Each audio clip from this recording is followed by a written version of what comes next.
Okay, thank you. Welcome to Bend. Thank you. Is this your first trip It's so here? beautiful here, yes. They ordered beautiful. up great weather, so thanks to Aaron and Edco for that. So hopefully people have gone and, as you've registered, picked up your book. It's a good one. So really, really excited. Very relaxing bedside table read. Yeah, there's a lot of meat in here. And we're going to get a little deep. I think this is good. I think we're going to shake it up a little bit and have a lot of interesting topics to explore, so hopefully we'll get to that, and we'll make sure that we leave some time for audience questions as well. But I want to start with a little bit of background on you. You have an interesting journey yourself. You've traveled the globe reporting for CNN and now Bloomberg, and you landed yourself in San Francisco 7 or 8 years ago and stumbled into tech. I mean, how did you make your way into leading Bloomberg Technology every single day? Well, kind of stumbled. I grew up in Hawaii. We have some of my old friends from Hawaii here. Hi, Mrs. Vieira. And I started off as a local news reporter in Honolulu and worked my way up. And then I ended up at CNN in London and Beijing, and I was covering international events and floods and North Korean nuclear rockets going off.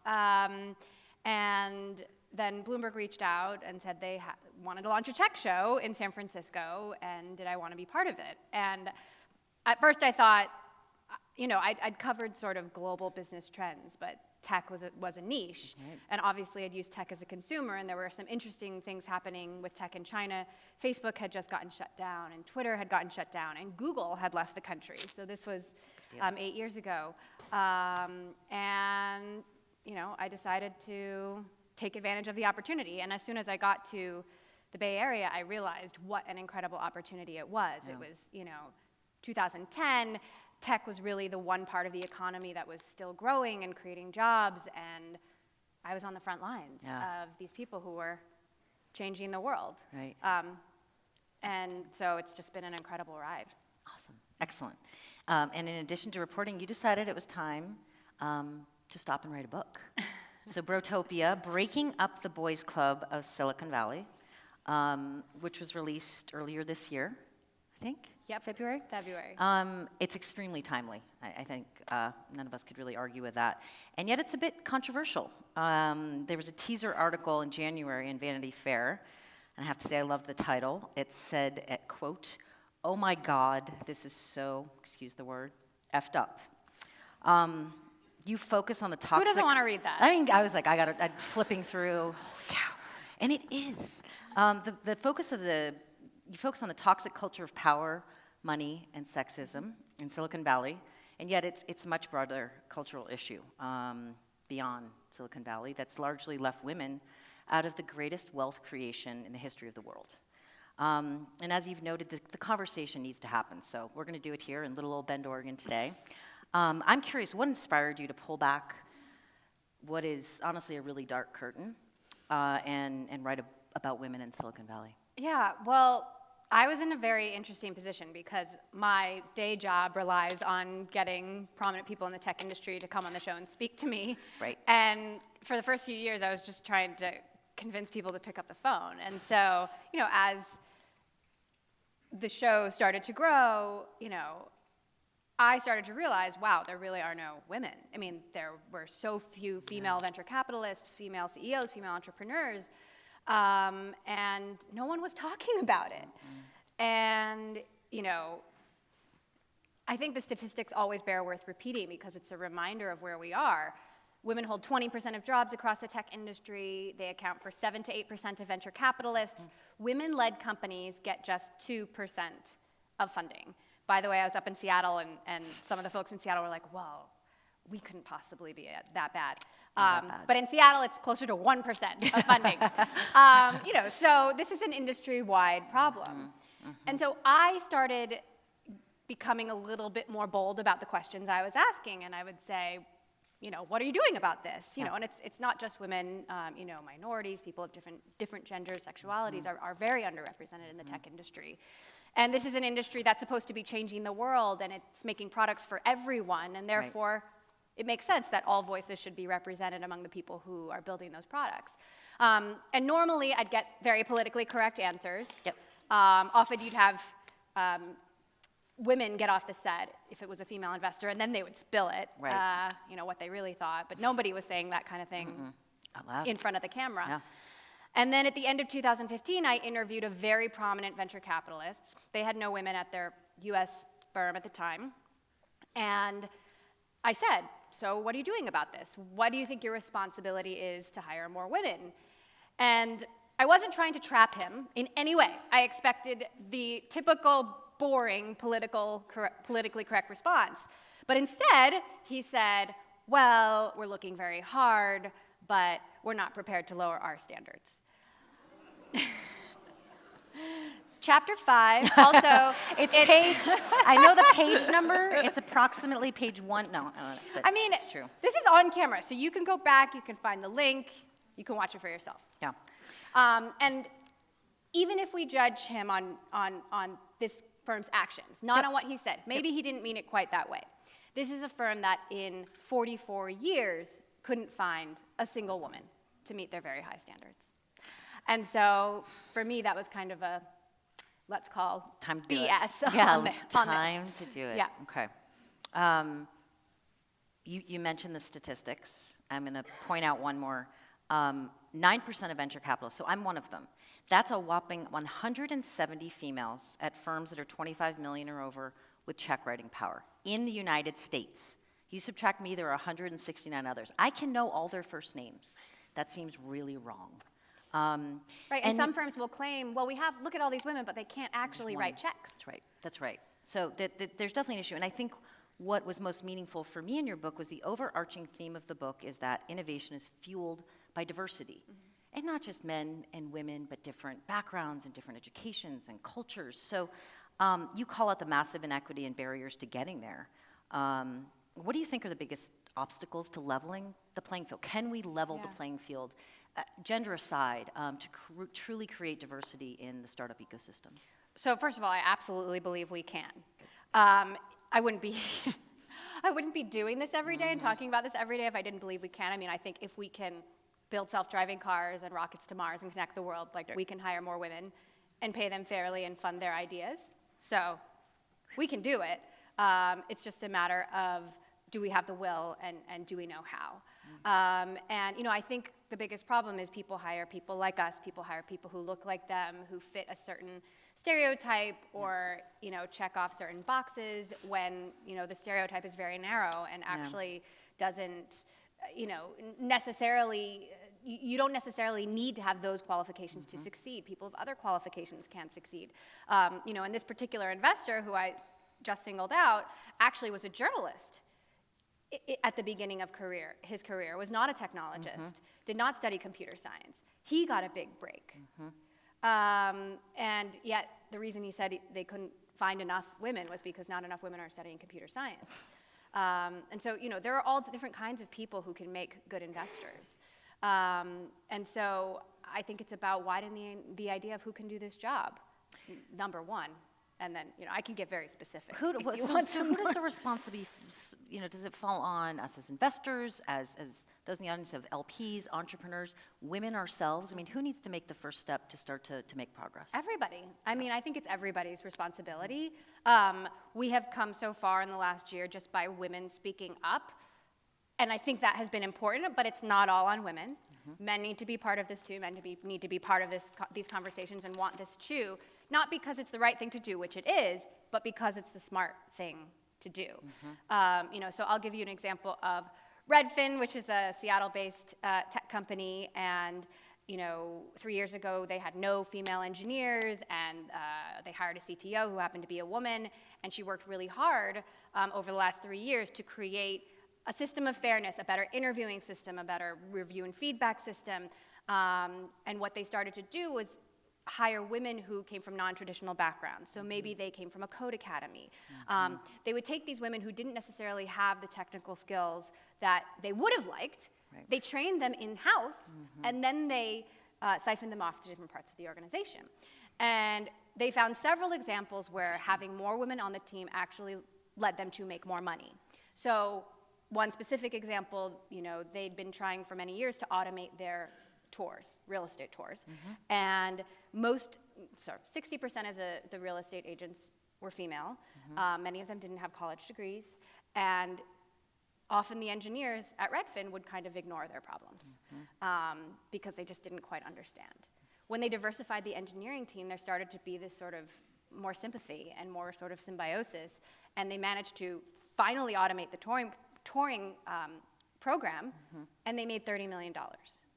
And so that also gave them the data and the sort of mojo to say, you know what, like this is why we're doing this, and this is really important.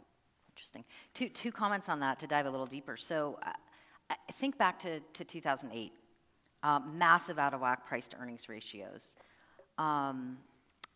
Do you think that might have been different if the diversity of those companies was a little more balanced? I mean, you hear these words, fearless, fake it till you make it. There's things that women and perhaps diversity brings that's a little more conservative, a little more sustainable. Do you think there might not have been such epic highs and lows in some of our recessions if the teams were more diverse? So I'm sure some of you have heard the grand pronouncements of, you know, if women ran the world, we wouldn't be going to war. If women ran the world, the financial crisis wouldn't have happened. Very grand pronouncements. You know, I would say that people of different backgrounds have different risk profiles and ask different kinds of questions. And it's very important that you have different kinds of people asking different kinds of questions behind the scene. And so I actually looked at the dot-com bust and I said, well, if more women had been in executive positions at these companies, would so many companies have been built on these fanciful assumptions that actually would never deliver and never make money? And so I do make the argument that women could have hypothetically saved the world. Yeah. Damn it. The next recession, ladies, get ready. The reality is we'll never know, right? That's kind of the tragedy is we'll never know how the world could have been different if women had had a seat at the table in this particular industry 30 years ago. You know, I like to think that, you know, I interviewed the co-founder of Twitter, Ev Williams, who said if they had had more women on the early Twitter team, he thinks online harassment and trolling wouldn't be such a problem. That was such an interesting comment to me. So to pull a little more on that, because it's such as parents, as people that now live in this social, hyper-social connected world, what might be different? Yeah, so, you know, he admits, look, we were, in those very early days, we were thinking about all the wonderful and amazing things that could be done with Twitter, not how you could use it to send death threats or rape threats. And so what if the internet was a friendlier place? Like, wow, that the world would be different, right? What if video games were less violent? What if we had better parental controls? Artificial intelligence, facial recognition technology is already a little bit sexist and a little bit racist and doesn't recognize women and people of color as accurately as it does white men. This is a problem, especially since artificial intelligence is being built into everything now and is only going to become more powerful. And so the algorithms are written based on algorithms that are already biased. And so I think we need to ask some hard questions about how we try to unbias that system. Yeah, I was reading a recent Deloitte study. It found that women's choices account for up to 85% of the buying decisions nationwide. 85%. But yet, even at the most progressive tech leaders, Google, who Amazon? tries really hard, I mean, Amazon, that's e-commerce. it's about 20% in tech roles. So we have to change those that are designing and building the products to get the outcomes we want for the products that we're all using. In purchasing. In the book, you have, I think, what we'd call an epic takedown of meritocracy. And you talk about this with whether it's hiring, we pattern match, right? And sometimes that's seen as a very good thing to do. I've seen that before. I've been successful. I'm going to go do that again. But you debunk the myth that Silicon Valley can even feign to be a true meritocracy, where we're all judged on our true skill and ability. Is that even possible? What happens specifically in the Valley and beyond in terms of meritocracy? Well, what happens is people use the term meritocracy to justify the status quo, when in fact, in my view, it sounds great, but a true meritocracy is impossible to achieve because we all come to the plate with different kinds of privilege and different levels of access, and the escalator of life is moving faster for some of us than it is for others. And it's actually fascinating if you go back to the history of the word meritocracy. It was actually coined in the 1950s by a British sociologist who was using it to warn people about the danger of people using their education and success to justify their education and success. And then 50 years later, he actually wrote an op-ed in The Guardian where he said he'd been very disturbed by the use of meritocracy as a good term. He's like, this was a bad thing. And part of the problem is Silicon Valley, many people in Silicon Valley believe it is a meritocracy. And when you believe you are operating in a meritocracy, you believe that everyone is in their right place, that the winners deserve their spoils, and you become blind to the discrimination and systemic factors working against everyone else. And I go back to the PayPal co-founders because it's this iconic company where you had many very, very successful men who went on to found other companies. So the people from PayPal founded, Elon founded Tesla and SpaceX, and there's YouTube and Yelp and Yammer and LinkedIn. All of those were started by PayPal people. And if you go back to the PayPal co-founders, they will fully admit they hired their friends. And yet they called it a meritocracy. One of the co-founders, Max Levchin, was very contrite. He said, I thought I was doing the right thing. I hired my 15 engineering friends from the University of Illinois because we all thought the same way and I thought we could move more quickly, when in fact, that was a really bad idea. And as a result, there's this very powerful, influential network of people who made a lot of connections and a lot of money, and not one of them is a woman. And you can't call it a meritocracy when you're hiring only your mostly white male friends from Stanford who are all libertarians. A little diverse. So I'd love to dig into a really specific example of a really recent crumble that's been highlighted, and it's specifically with a female CEO. So what does it take to fit in and we'll use a woman as an example, could be different diversity, for a woman to lead from the ground up, and for those of you who've been watching this over the years unfold, Theranos founder, this is supposed to be a world-changing technology, raised hundreds of millions of dollars, had the most phenomenal, on paper, board. Elizabeth Holmes carefully crafted a persona in order to do what she believed was necessary to fit in Silicon Valley. Her clothes, she looked like Steve Jobs. There's claims that she lowered her voice. And I listened the other day going, oh my gosh, is that a real voice? To fit in and to be a leader. And she was backed by some of the biggest names in the country. About a month ago, Theranos shut down. You spoke with her in 2015. It was probably a very different conversation. I'd love to hear what you've seen unfold on Theranos and what the hell happened there. Yeah. So it's a tragedy because nobody wants is for her to give all female entrepreneurs a bad name, and there's simply so few great examples of female entrepreneurship because opportunities have not been equal, not because women can't do it, certainly, that it would be very unfortunate if that hurt the prospects for other female entrepreneurs. I think many people agree that it's an anomaly. I interviewed her 1 week before the Wall Street Journal published a scathing investigation into how the technology basically didn't work. And did you prompt that investigation? No, but at the time I remember thinking we should really ask these questions because the tech still has to be proven. And the questions that I asked were certainly not hard enough. And so I go back to that interview and I cringe. And it's a good reminder of how we, as journalists, need to always ask tough questions, no matter how, she was on the cover of every magazine. She had just given this giant presentation we were at a Vanity Fair conference, and everyone was adoring her. And I think there was a lot of hope that she would be that breakout female entrepreneur that could then become a model for other female entrepreneurs. But in fact, it was quite the opposite. I just interviewed the journalist who broke that story, who has written the book Bad Blood, which is fantastic, and he thinks that she truly is a psychopath, like that she is a complete fraud, that she actually, there was malintent. My question was, but do you think she really meant to hurt people? And he's like, you know what, I think she did. Oh, God. But let's talk about culture and governance. Then how did she get away with that? I think the governance was horrible.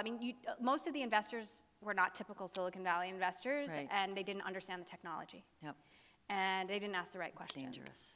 And there were people like Henry Kissinger, who's awesome for a lot of things, but maybe doesn't understand like blood testing technology. And so I think, the fact that she had Henry Kissinger and George Shultz on her board, people just didn't ask questions.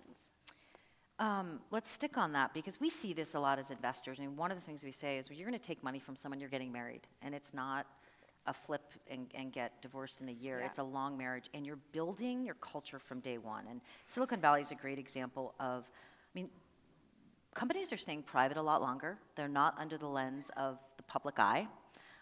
Cultures can grow unfettered well beyond just the early days of the company, the executives, all the way up to the board. And I'd love if you could highlight, you look at what's going on with Tesla. We all have seen what's happened at Uber. Can you give us an example on both sides of the aisle, a great culture and one that is just toxic? Well, the Elon Musk example is interesting because he's so polarizing and there was the time that he cried about how hard it is, which is totally okay. But if a woman cried in front of a journalist, like, she would be just eviscerated. I think, we use the word genius and visionary to describe men. We don't use that word to describe women, and it's very unfortunate. Because I think people like Sheryl Sandberg and Marissa Mayer and Susan Wojcicki, who's the CEO of YouTube, they're all visionary in their own way. Uber is a very good example of a culture gone very wrong, where brilliant jerks, mostly male jerks, were empowered because they were talented or because they were close to the CEO. And it got out of control. And, you all know the story. A culture of sexual harassment became rampant. And I think it came down from the top. I don't think that the right things were being valued. And that, I think, falls on the shoulders of the CEO. Now, let's take another example of Stitch Fix, which is a company that recently went public, founded by a female entrepreneur. So this woman, Katrina Lake, she went to all the right schools. She went to Stanford, she went to Harvard, and yet she never thought she could be an entrepreneur. She would see Mark Zuckerberg on campus and think, well, I'm not the kind of guy who codes in my basement in a hoodie. I don't want to do that. But she, long story, decided to give it a shot anyway.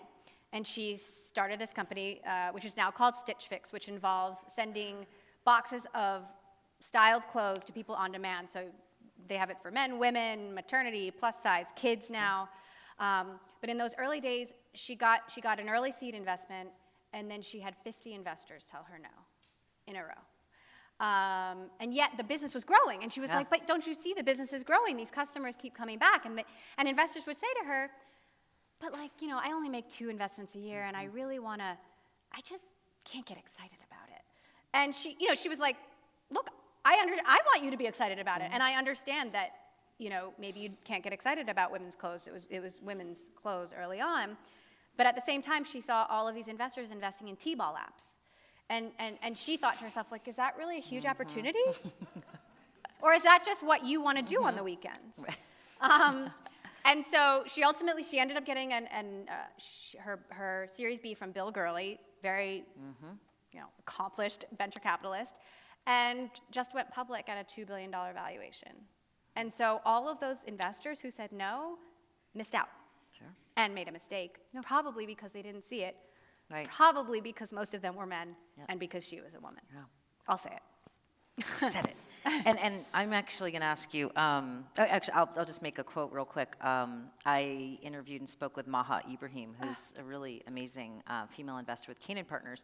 And I love this statement. She said, and you quote her in your book, be it to build it. And I think about that with culture, and it's such a crisp, it's like we tell our kids, treat others as you want to be treated. So I think when you think about culture and building from day one, I love that statement. On culture and on Silicon Valley, I want to ask your opinion about the Decency Pledge. Hashtag Decency Pledge. Has anyone seen this? Oh boy, you're missing out. My gosh. So for those of you who haven't seen it and weren't watching the news, in 2017 in Silicon Valley, the floodgates that Susan Fowler, engineer at Uber, catalyzed by calling out the toxic culture there and igniting women to speak up about sexual harassment. Everyone has seen the hashtag #MeToo, right? Yes. So Yes. this was kind of in parallel with that. And with the best of intentions and sincerity, Reid Hoffman, who's the founder of LinkedIn and a partner at Greylock, spoke up in a big way, calling out this immoral and outrageous behavior. And he went so far as to say, if you as a venture capitalist, as an investor, as a CEO of a company, support this movement, join me in signing the Decency Pledge. And I have to say, I had a negative, visceral response to it that said, did we really bottom out here? That Silicon Valley, as a whole, got so far over its skis with ego and greed and risk that to be good human beings, we have to sign a Decency Pledge? Is that where we're at? So a little bit of context on what Reid Hoffman said there. So the day before, The Information had published an article about an investor named Justin Kalbeck and had 6 women, 3 of them on the record, about him sexually harassing and assaulting them. And after the article was, he was a known quantity. I mean, I had been chasing the story, behind the scenes, people were like, look into that guy. And The Information had published it. And instead of the outrage that you might expect, there was silence. From the Twitter sphere, from investors, nobody was saying anything.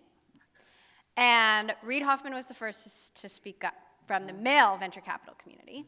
And he wrote a post and said, silence is not okay, this is not okay. This is not he said, she said, this is clearly he said, they said.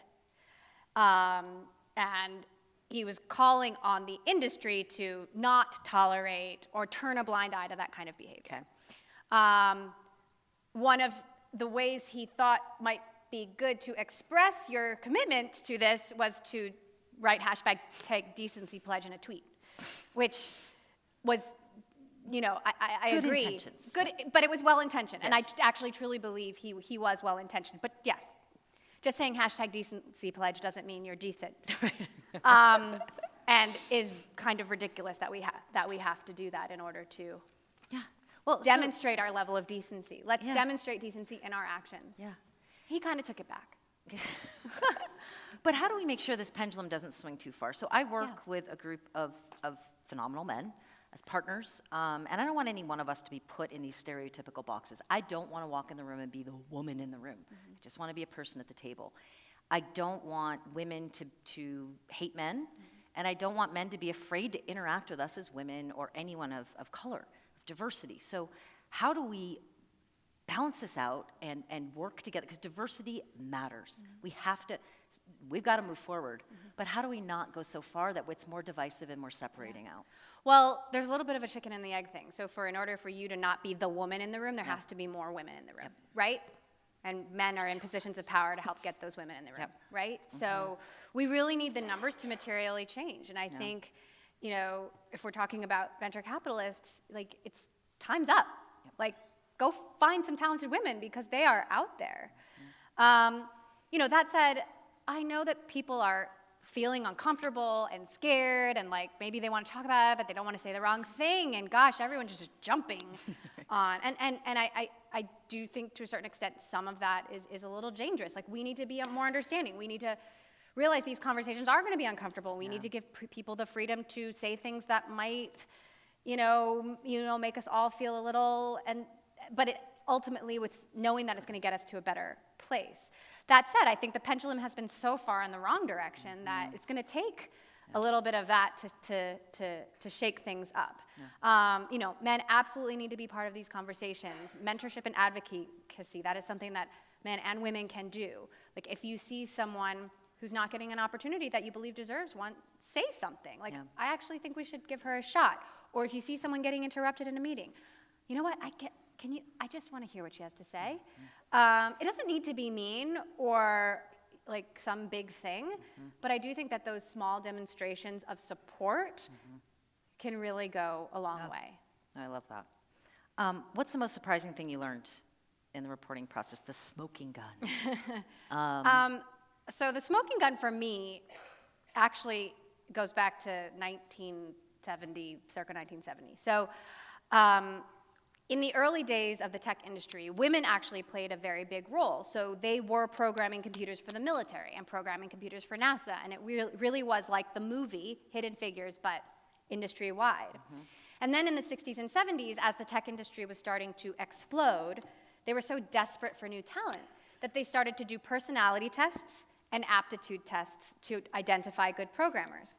And these two psychologists were hired to develop these tests by tech companies, and they decided that good programmers, quote, don't like people.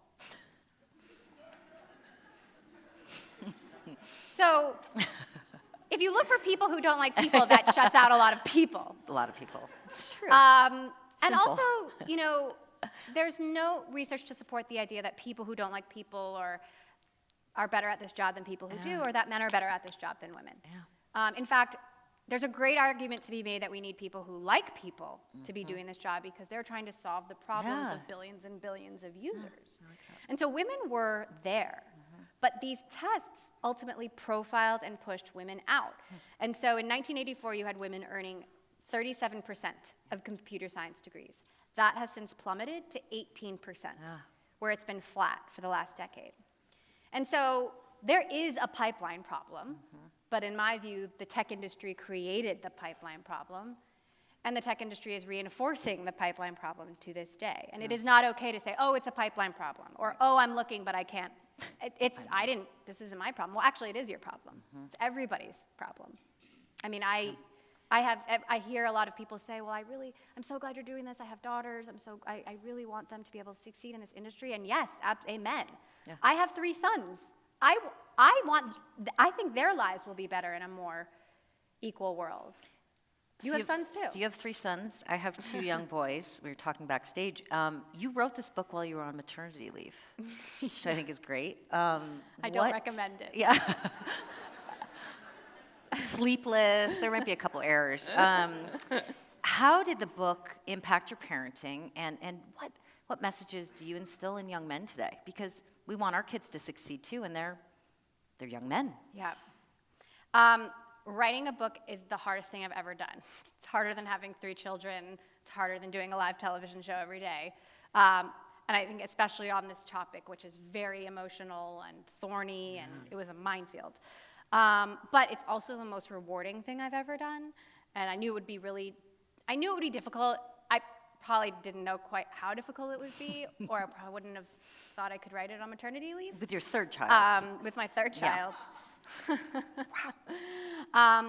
But, you know, and certainly there were, you know, I have an amazing village, I have an amazing partner, and, you know, therefore I was able to take time away some weekends, nights, to do this. And my kids would say, oh, Mommy, you have to write again. And I'd say, well, you know, I'm doing something that I think is really important, but also adult books are really a lot longer than kids' books. And you know what, They do count the pages. Okay, so they're 6, 3, and 1, so they're still very young, but they're so proud of me. And they both have a copy of the book on their nightstands, even though I've told them they can't read it till they're 21. They think it's about them, bros. Yeah. And in terms of parenting, like, I'm learning just like everybody else. Like, the experiment is still in progress, but, you know, to me, it's really, you know, when I'm reading children's books, some of which are very bad on gender, like, you know, the mom, you know, always doesn't work, or, you know, and I'll change the gender of the characters, and my 6-year-old is he's like, Mom, you're reading the wrong thing. I'm like, but you know that men can be teachers too, right? And so it's little things like that, and, you know, girls can be superheroes, and my sons can be artists, like, that's great. That kind of thing. Yeah. You've had some tough reactions to the book. Elon Musk, I think, had some comments in a Vanity Fair article. How did the book affect your role as a reporter, and have you found some people less inclined to be interviewed by you? Who said no? Well, so the people who might say no, at this point, I don't know if I really want them on my show. Well. But that said, it was a big risk. Yeah. And I didn't want to be burning Silicon Valley down. I believe that people in Silicon Valley are doing amazing things. Yeah. And I just want those things to be better. And I was really nervous. I started to write this book before any of this happened. So before Me Too, before all of these revelations, like, I had no idea that this was coming. And originally the book was called The Valley of Opportunity, which I thought was quite cute, like the valley between men and women. And then my editor called me and said, that's really nice, but what about Brotopia? And I fell over. I was like, no, that is too strong. I'm gonna get run out of town. And I sent back 500 different alternative titles. And they were like, these are okay. We still really like Brotopia. Yeah. And so, I thought about it a lot, and I thought, well, it really does say a lot in one word, and you get it, right? And so we went with it, and now I embrace it. I feel like, yeah, that's what we're talking honest, about. Right? And ultimately, I think yes, there are some people who don't like the book. When it's a polarizing topic. Yeah. For me, I would say the vast majority of the feedback I get is positive. And in the long run, I think maybe some people who were made to feel a little bit uncomfortable will hopefully respect me more for it. Yeah. That said, I've been invited to speak at Amazon and Microsoft. This is the one thing I did not expect, is for tech companies to invite me to talk to their employees about this, when they could have easily said, your book is called Brotopia, no thank you very much. Yeah. And so that has been so refreshing, and just inviting an author to speak doesn't mean you're solving the problem, but it certainly is one step in the right direction. I want to hear a little bit more about some of the people you've interviewed. So we actually just lost a phenomenal entrepreneur, inventor, investor, innovator, philanthropist in healthcare and the arts in Paul Allen, which is close to us here in the Pacific Northwest. Outstanding human being. Did you ever interview him? I never interviewed Paul Allen, but I interviewed Satya Nadella like 5 minutes before that news broke. Okay. Yeah. What do you make of Paul's legacy? Well, I mean, as you mentioned, he wasn't just the co-founder of Microsoft, but for people who grew up in the Pacific Northwest, in the Seattle area, he was a sports team owner in real estate, and he was doing some really exciting work in AI. Yeah. And so I think he was just so much more to the community. And it's the day that they announced that he had passed away, I just finished this interview with Satya Nadella, and he had already gone off, and so we couldn't get him back. But the next person that I interviewed was Kai-Fu Lee, who, I don't know if anybody knows who he is, but he ran Google China when Google left the country, and also ran Microsoft in China. And he was also suffering from lymphoma.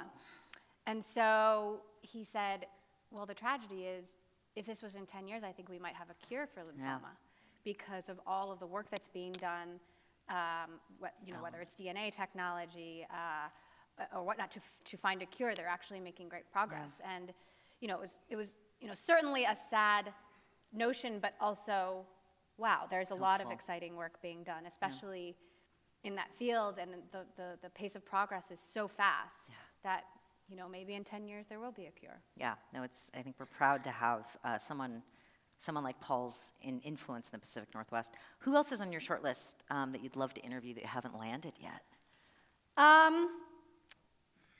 I'd love to interview Larry Page, but I don't think he's done an interview in like years. And I think he has a lot of questions to answer right now. You're not on his short list. Probably not. I don't think anybody's on his short list. Jeff Bezos. I haven't interviewed Jeff Bezos. Okay. But we have, I've interviewed Mark Zuckerberg. I've interviewed Sheryl Sandberg. Yeah, what's one of the most memorable, whether it was weird or awesome, or they're just such a big name, or it was unsuspecting? Well, it's a bit of a long story, but I interviewed a very old school venture capitalist named Tom Perkins, who's the Perkins behind Kleiner Perkins.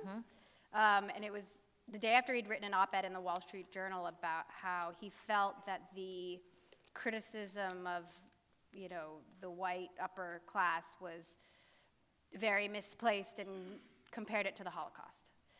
And people were really pissed off about that.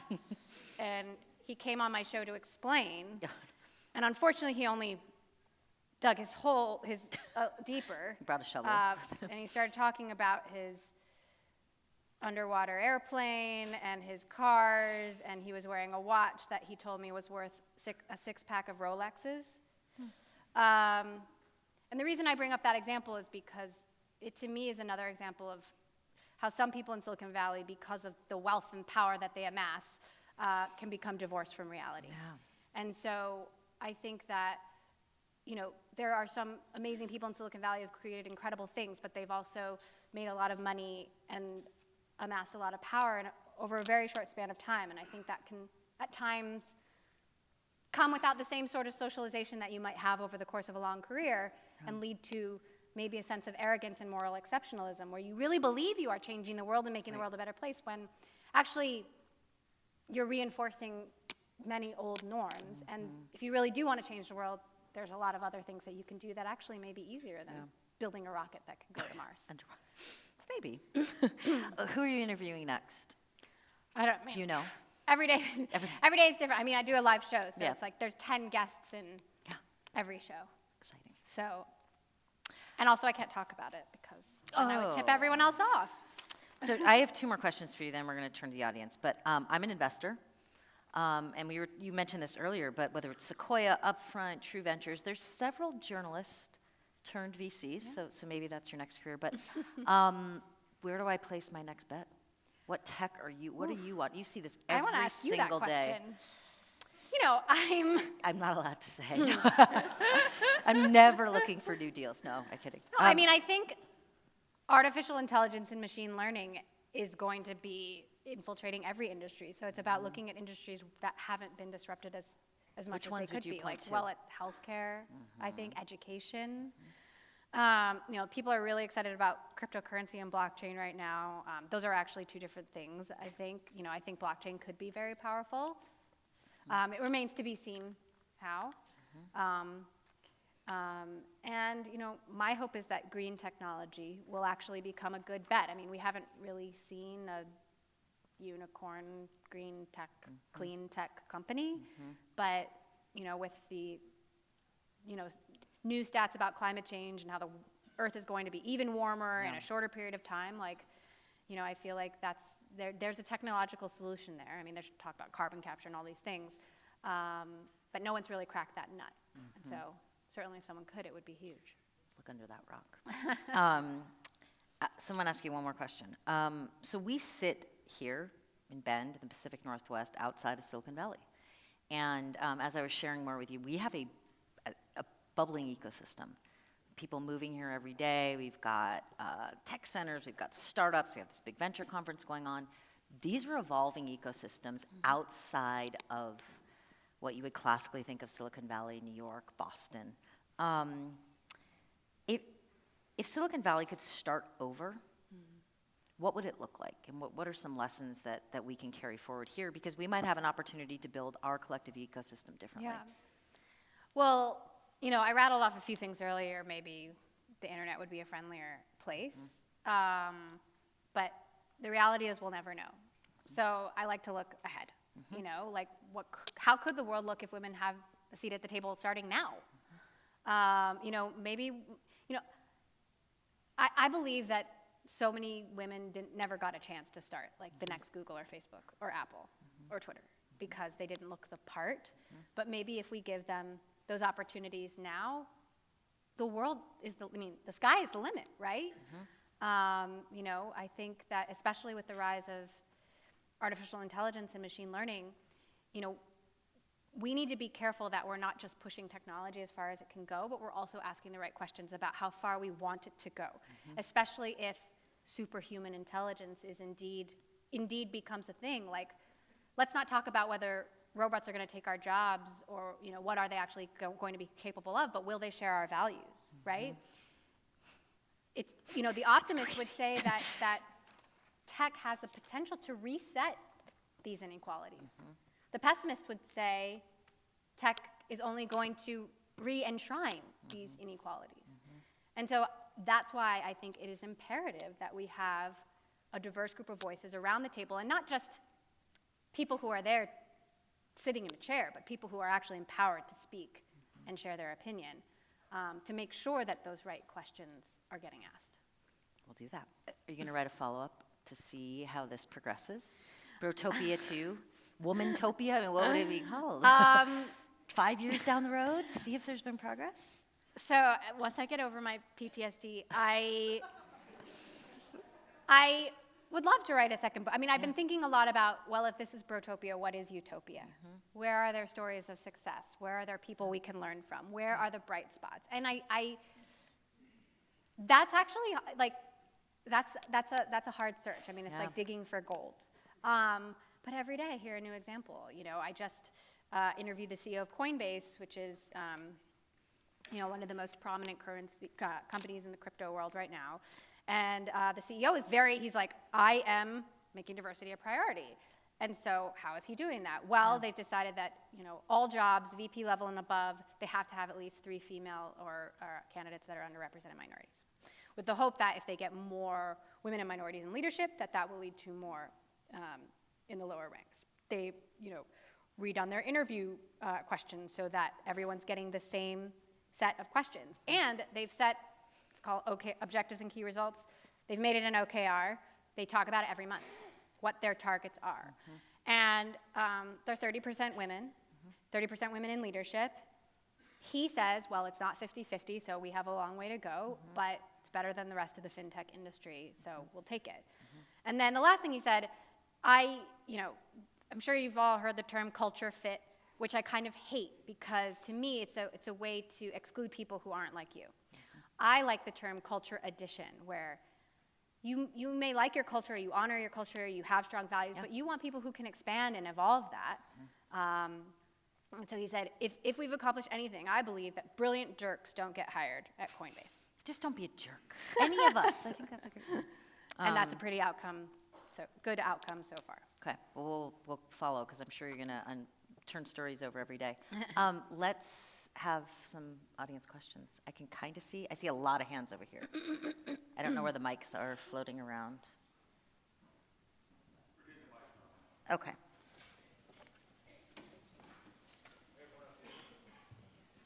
Oh my gosh, there's so many questions. Hi. My name is Caroline Cummings with Oregon Rain and Barrow Ventures. I want to thank you, Emily, for pushing yourself out of your comfort zone and writing this book, because I know that's really where the growth comes from. I'm an investor myself, and when I first started investing, there was only me and 2 other women, and we went out and asked other women and quadrupled the number in 6 months. So in your book, do you address how women need to ask other women and invite them in, and then vice versa, women need to ask to be invited in? So, yes, and first of all, thank you for your comment and your question. You know, what's really interesting is I've covered many of these women venture capitalists for 8 years, and I've seen them kind of come out of their comfort zone, where early on, you know, I'd ask them to come on the show, and sometimes they wouldn't want to come at all, or they wouldn't want to come, and they certainly wouldn't want to talk about being a woman, which I get it. You want to be an investor. You don't want to be a woman investor. And now, you know, so over the last year, 34 senior female venture capitalists got together and started a nonprofit called Allraise, which is, you know, their mission is to get more women into venture capital and more women entrepreneurs funded. Now, these are women who compete with each other, who are working together for this common goal. And in the last year, 2 years, they've been, you know, talks, texts, phone calls, dinners, We networking. actually have an event with them on November 2nd. Awesome. Yeah, 107 years.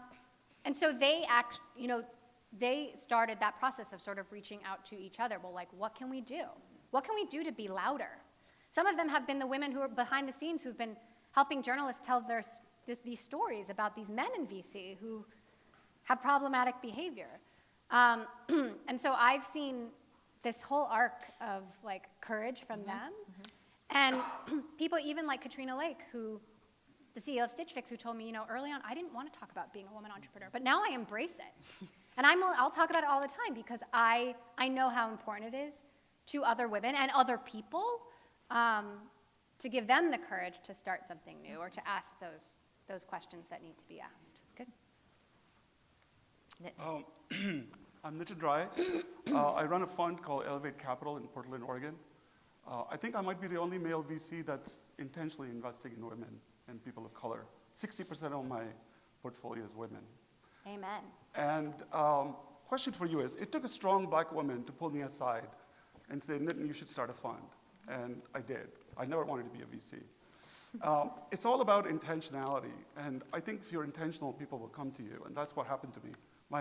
My biggest pipeline is women VCs. Do you think more women should be LPs in funds and be pushing male VCs? And you made a comment that everybody should invest in everybody, and I agree with that. But I think male VCs need to step up. Do you agree with that? Yeah, I think everybody should step up. And yes, I think women have a sort of uniquely powerful voice in this conversation. And what's interesting, so LPs are the investors who fund VCs. I fully expected that the LP community would be just as male as the VC community. But actually there are more women in the LP community than there are in the VC community. And that really perplexed me. And so I talked to a couple of LPs and female LPs, and this one woman said to me, and she's in the book, like, well, I'm not going to invest in a fund just because they have women. I'm going to invest in a fund because they make money. Like, yeah, that makes sense, but they actually don't have to be mutually exclusive. There are a lot of places to put your money right now. And so would I love to hear her say, you know what?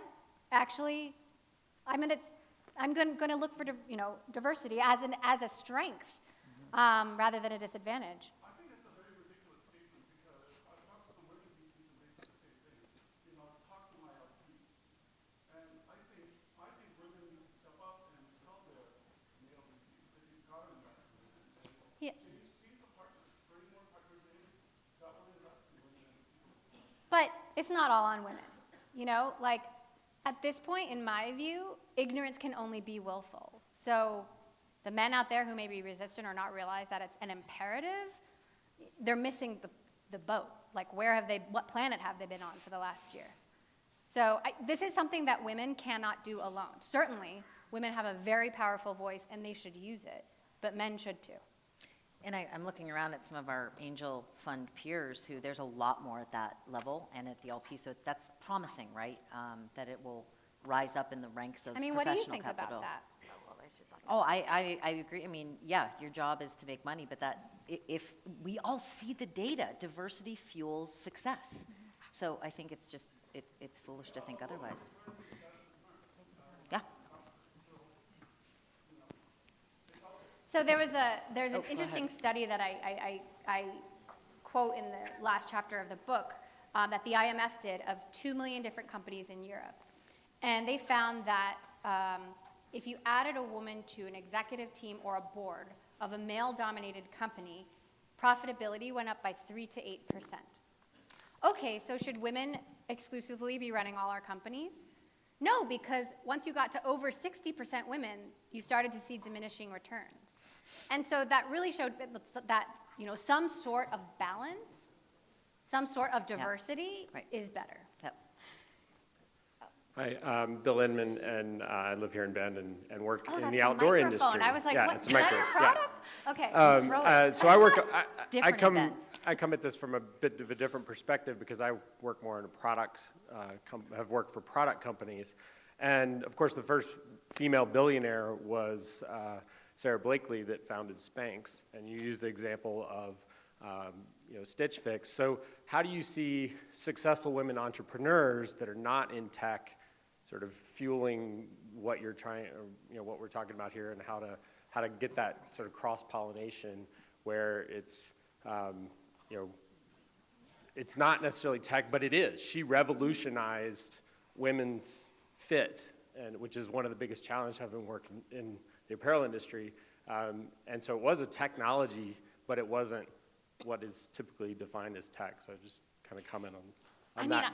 I think trend. there's opportunity for women entrepreneurs in every industry, and you're absolutely right. I mean, I have an Away bag, that suitcase, that's founded by women, and I love it. I don't know I don't know how they did this, but this is the Something's best just luggage ever. And so I'm gonna write it down. Away bag. Just there you go. comes Hashtag with a away bag. charger, Yeah. and Really? it looks cute, yeah. Cute. Okay. And so there are so many different opportunities out there, and so, and you're right, it's not just tech, it's, not just about AI, tech is everywhere, right? Tech's going to be part of every single business, and so, and that's why I think you're not just gonna see this in Silicon Valley, hub, you know, whether it's Bend or Seattle or Austin or, you know, they're all going to be contributing. Yeah, we all have to have our eyes open. Zuleida? Everybody wants to ask a question. I had to get up to get everybody's attention. So everybody talks about diversity, but not everybody really executes on it. I spent 11 years in Silicon Valley, so I know that diversity is not possible without a no BS attitude and a true concerted effort to drive the diversity. What would be 3 recommendations or 3 recommended actionable items that organizations can take to really execute on diversity, not just talk about it? Yep. So first of all, I think you have to be explicit, and I think change needs to come from the top.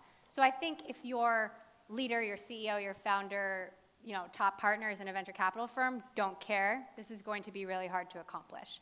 I use the example of Slack in the last chapter of my book because there you have a CEO who's, you know, he'll say, like, I'm white, male, straight, Jewish, go down the list. I've got all of these things that give me privilege. And he is, you know, a multi-time entrepreneur who sort of realized what happens when you don't do this. And he has made diversity and inclusion an explicit priority. Everybody at the company knows, everybody in the community knows. And every time he tweets about it, like says, we're really looking for diverse candidates, they get a spike in inbound interest. So just saying that you care attracts more people who care. Then you have to standardize your interview questions, so you're making sure that you're asking everyone the same question. If somebody comes in and they look the part, like they're a guy from Stanford with a computer science degree wearing a hoodie, you might ask them different questions than if they don't look like that. You might ask them easier questions because you think, well, they can do the job. And you know, instantly you have bias in your process. You have to do the same thing with review and feedback systems. And it's not something we talked about, but it's not just hiring. It's not just about getting women and underrepresented minorities in the door. It's about making sure they stay. So retention, progression, making sure people have opportunities for advancement and that they're not just there, they're actually there and can be heard is so important. I could go on. There's Esther. Hi, can you hear Hi. me? Hi, my name is S.J. Camerata. I have a question. I was fortunate a number of years ago to have a meeting with somebody who was really big in the business world and became a presidential candidate. We were talking about healthcare. Ooh. And a comment that he made was, we were talking about smoking and how do you change society's thing about smoking. And he said it was going to take a whole generation, starting from children moving forward, to change the whole thing. We were talking about cancer and stuff. And I'm wondering about now, if you look at what we're talking about here with the women getting more involved and stuff, where do you think it's going to take a generation? I mean, hopefully not. But the whole idea about, especially with the Me Too movement and the women and things going forward, and especially I'm particularly thinking about millennials and young women in the millennial. I have a daughter in graduate school, and this is very important. In all your research, do you see this happening quickly? Are you optimistic, or do you think it's going to take a long time? Because that was a really telling comment that he made that had a big impact on me. So. Yeah. So I'm hopeful, and I think it can be done a lot faster than people think. So if you look at the Redfin example, they went from no female engineers to 30% female engineers in 3 years as they were expanding. I mean, so the company was, you know, ballooning to hundreds of employees. They went public in that time. And so the idea that this takes time or is going to take a generation is misplaced. That said, it's certainly not going to happen without the will, and I don't believe everybody has the will at this point, or is willing to make the choices to do so. You know, in my view, you know, the earlier you invest on this, the quicker you can scale it, and so it might make sense in the short term to spend a few months looking for the right hire and making sure that you're looking at all candidates rather than hiring the first person you see who fits the bill. That will pay, like, say you take three months instead of 3 weeks, but that will pay off in 3 years. You will be able to move more quickly. I mean, there are plenty of, you know, Dick Costolo was a former CEO of Twitter. When he went to start his next company, you know, he said like 90% of the problem is the underlying disease is like the vast majority of the decisions are being made by men. And so when he started his next company, he wouldn't hire another man until he'd hire a woman and vice versa. And he said, actually, we could move more quickly when we were designing the product and making product decisions. We didn't have to go down to the street to ask women what they thought. We could just ask women who were in the room. And so there's so many things that, like, we as parents, teachers, the education system, there's so many things that need to happen across the board for this to happen at scale, but I am optimistic that it can happen more quickly than some people might think. Go ahead. No, there's someone behind you. Sorry, he's standing. And then you're next. Hello, Dan McCauley. I'm an entrepreneurship educator at Oregon State University, and going on with this generational shift, I work with young student startups all the time. I work with a lot of students. What would you have me tell both the women and the men in my classes about what's going on here? You know, one of my favorite parts of this journey was interviewing 7 teenage girls. So we literally throw it around. I hope it's light, right? Like, it's okay if it hits someone's head. You know, they've all learned how to code. They're all so excited about doing their part to change the world. But they read the news, and they know what they're up against. And they know that Sheryl Sandberg and Ginny Rometty are kind of lonely up there. And one of them said, you know, I was reading the news about Uber, and I heard that Travis Kalanick, the CEO, was like meditating in the lactation room. What's that about? It's just weird. Man or woman, that's just So, weird. you know, they can't be what they can't see. You know, for you, I would just, it's about encouragement. It's about making sure that when you're doing student projects, that those teams are integrated, and that women on the teams aren't just the designer, that they are, you know, they have important roles. You know, these young women would say, well, they would, you know, they always ask me to take notes, or, you know, they want me to do, you know, some job that isn't as important. And I actually think being a little bit more explicit and raises awareness, and that's important. And those young male students could play a great role if they understand early on, not, you know, also why this is important. I think part of the problem is companies invest in these diversity initiatives and try to hire women and minorities as fast as possible, but they don't educate the rest of the employee base about why they're doing it and why it's important. And then you have James Damore, who is the Google engineer who wrote that memo that went viral, in which he said men are better at this job than women, and that's why it is this way. When actually there's no research to support that idea. He was citing Wikipedia articles that, you know, even the researchers who he was referencing disagree with how he used the data. But when I interviewed James Damore, I said, well, what about just the simple fact that it's 10 times harder for a woman even to get an interview at Google? Like, what should be done as a result of that? And he was like, I have to think about that and get back to you. Like, so, you know, I think many people who might not understand or agree that this is a priority just don't understand why. And I'd even go, I mean, multidisciplinary teams, period. You know, business and computer science and anthropology and philosophy. I mean, just create diversity of thought is absolutely imperative. And I think for students starting early to do that. So we've got time for one more question. Hi, my name is Jim. Better be good. Oh, we have Let's to see. end up. She has the mic, though. No pressure, thanks. My name is Jim Noonan, part of Cascade Angels here in Bend. And I want to kind of go back to the LP topic that was touched on a few minutes ago. Why is it that CalPERS and CalSTRS and the state pension funds, who are a major source of funding for venture capitalists, aren't pushing more on this topic?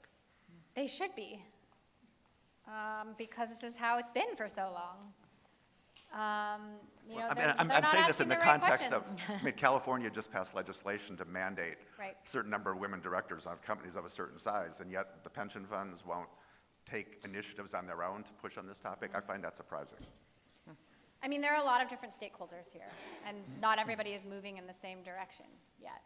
And so maybe laws will be, you know, some companies will be ahead of others, some laws will be ahead of others, some investors will be ahead of others, and absolutely, CalSTRS and CalPERS should be asking these questions. I think all LPs should.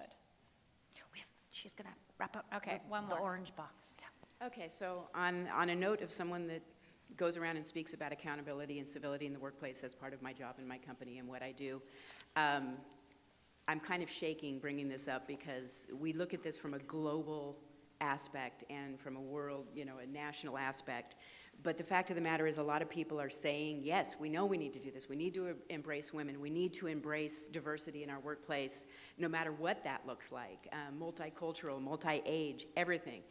But the fact of the matter is when you look at home, I will tell you that we still here in Central Oregon have a lot of work to do. I will tell you that as a woman, and not just as myself, but watching what happens even in wonderful organizations such as BBC, which I completely back, and they have backed me the last 2 years, which is fabulous. When you go to these receptions and meetings and such, you will find that there are, the investors, when you're introduced to a man to talk about his company, you'll get a handshake and a look in the eye. And when you're a female and you approach the same people, they're looking around you to see what other opportunities there are. And I'm sorry to say that out loud, but I'm just imploring you guys to look within yourself and just say, this is a great way to stand up and talk about what we need to do as a social community in our nation, but we need to individually take a moment and back up and look at what little things we can do within ourselves to make a difference. Thank you for letting me. That's it. We're All done. right. There's our closer. Thank you. Thank you.